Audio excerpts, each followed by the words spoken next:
In the previous chapter, Luo Yunhai's army crushed the enemy and reached the treasury. But just as they prepared to attack, a terrifying power erupted, killing thousands. A chilling voice echoed, "Who dares to come to my treasury? Let's begin the chapter." Sharp winds howled as four old men materialized, seemingly from nowhere. They were hunched over, their backs crooked, eyes barely open, sitting cross-legged in the air before the assembled army. A powerful aura radiated from them, so intense that the entire army froze, not daring to take another step closer. Luo Yunhai frowned deeply, his heart tightening with tension.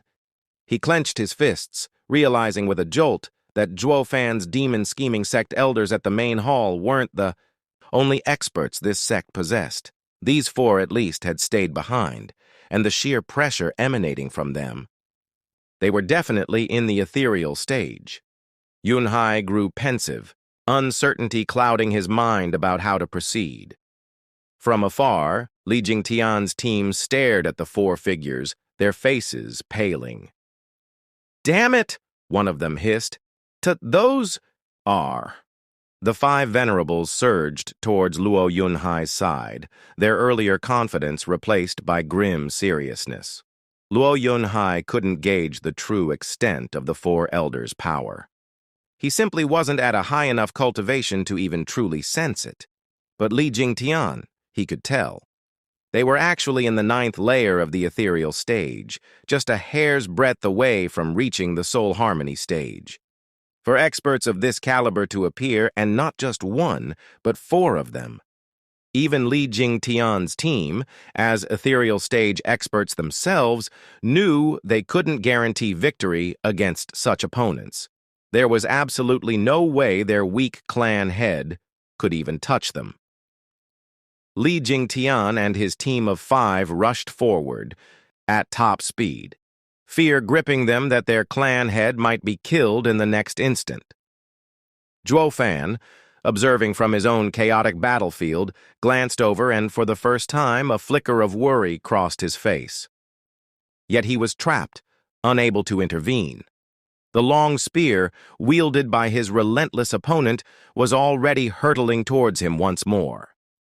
With no other choice, Zhuo Fan continued to direct the almighty Scarlet Dragon King to flick its immense tail, sending the spear flying away again. He tried to turn, to go help, but then he caught sight of sect leader Xuan's sinister, gloating smile.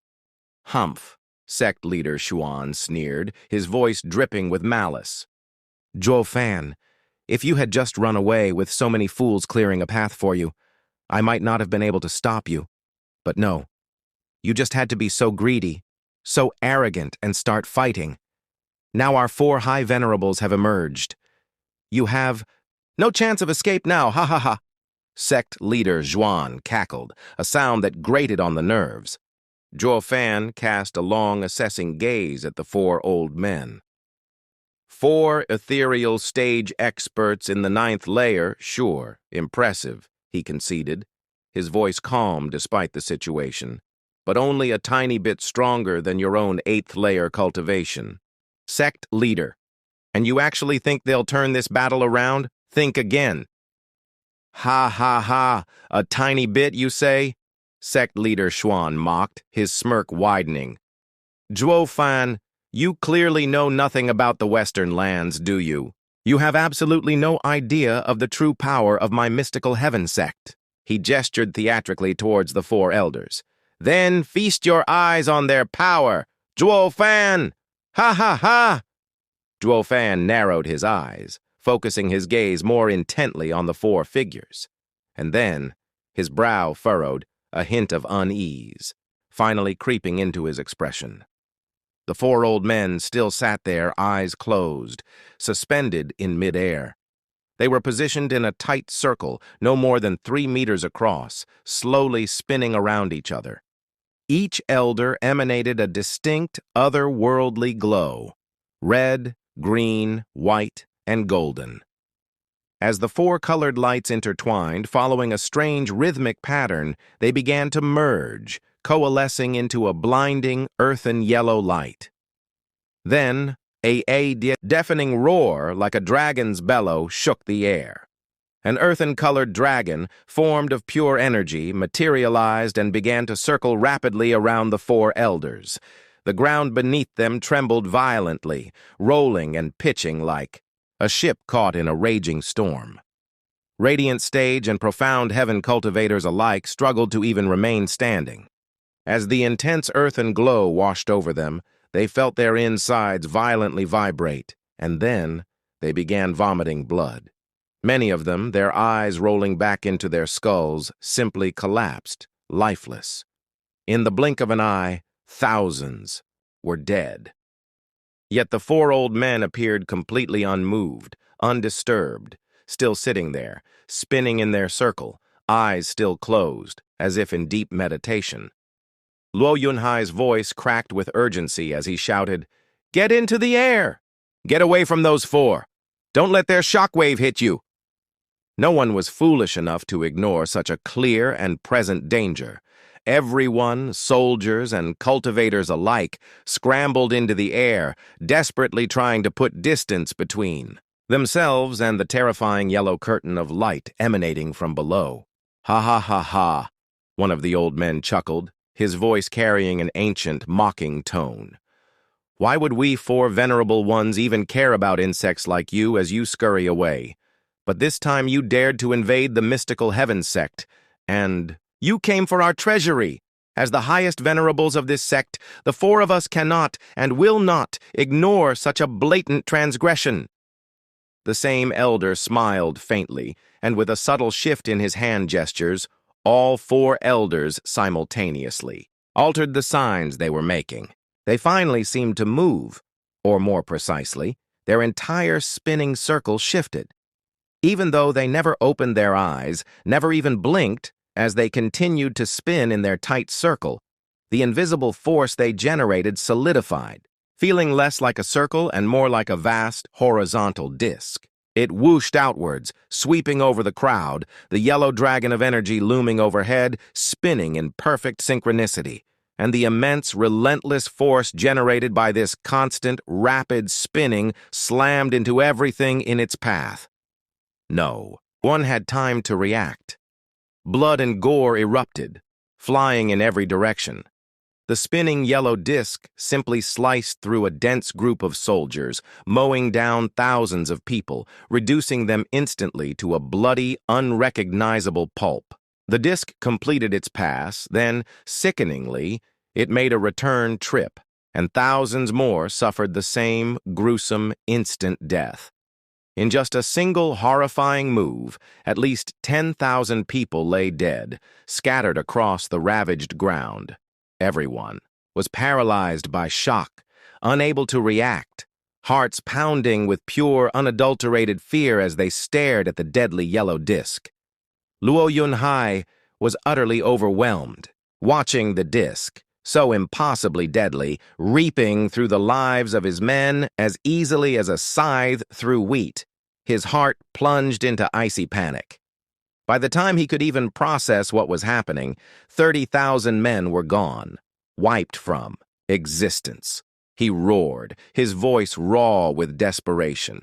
"Break formation! Everyone flee! We can't beat them! Save yourselves!" He gave the Flying Tiger Army the prearranged signal, and with a chaotic surge, everyone scattered, each soldier desperately trying to escape the relentless onslaught. "Oh, the commander survived," one of the old men remarked, a chilling smile playing on his lips.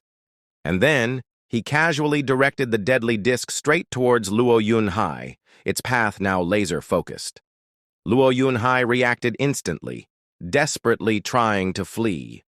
Yuer and Kui Gang, caught in the path of the attack, tried to dodge, but they were simply too slow, unable to react to the blinding speed of ethereal stage experts. In a horrifying blink, the disc was upon them, bearing down with terrifying speed. Feeling the raw, primal fear that its immense power radiated, Kui Gang shook his head, a sense of bleak resignation washing over him. "My poor life is over," he muttered under his breath. "Just why did Master have to attack the mystical heaven sect? Is it really just to teach them a lesson? It looks to me like we're the ones learning a very painful lesson right now." Luo Yunhai didn't speak, his face set in grim determination, but his eyes were firm, unwavering. Even he didn't fully understand Zhuo Fan's ultimate plan, why he had chosen this path. But Zhuo Fan had planned it, and that was enough. He would see it through, to the bitter end. This was the unshakable, unflinching trust the Luo clan placed in Zhuo Fan. Even now, with death looming directly overhead, he felt no regrets. Whoosh! Suddenly, a familiar figure moved, blocking Luo. Yunhai's line of sight? It was Yue, standing directly in front of him, resolute and unwavering. "Miss," Kuigang protested, his voice laced with despair. "It's no use. It's not like before. Being in front or back won't make a difference against this." Yue remained silent, simply standing her ground, unyielding. Luo Yunhai stepped forward, standing shoulder to shoulder with her. "Why not?" he said, a strange calmness settling over him. "Stand together. That way, maybe Brother Zhuo's other disciple might have a chance to come out alive from behind us." "I'm Kuigang." Kuigang rolled his eyes, but a small smile touched his lips as he stepped forward, placing himself beside them. "Before we die," he announced, "you should at least know my name." Master was too busy to make proper introductions before all this. Dying without even knowing my name is such a miserable fate. "Then I'm Luo Yunhai," Luo Yunhai replied, a faint laugh escaping his lips. "The Luo clan head." Yue finally smiled, a soft, sad smile. "Yue," she said quietly, "demon scheming sect disciple." "Ha ha ha, young lads." The voice of one of the elders drifted to them from within the spinning circle, laced with cruel amusement. "So close, even on the verge of death. No wonder you're so effective at leading these children." He chuckled. "But it still won't save you. It's your own fault for not being our disciples." Ha ha ha. Whoosh. The deadly disc hurtled towards them, rushing closer, just an inch away from tearing them apart, turning them into a bloody smear on the scorched earth. The trio closed their eyes, bracing themselves, ready to meet their inevitable doom. But then, nothing happened. They waited and waited, but the expected agonizing impact never came. The terrifying, oppressive power that had been bearing down on them suddenly vanished. Confused, they cautiously opened their eyes, and they saw it. A swirling ball of white and black energy, spinning rapidly in the air directly in front of them, blocking the path of the yellow disk. Not far behind it, they saw the heaven and earth twin sages, their hands locked together in a complex hand sign, their faces strained with intense concentration. Yin-yang reversal. In this critical, desperate moment, the heaven and earth twin sages had intervened, unleashing their powerful domain soul, using it to isolate the area around the four ancient elders, creating a barrier, a shield against their devastating attack. However, this desperate act of intervention, this sudden surge of power, had clearly taken a terrible toll on the two sages.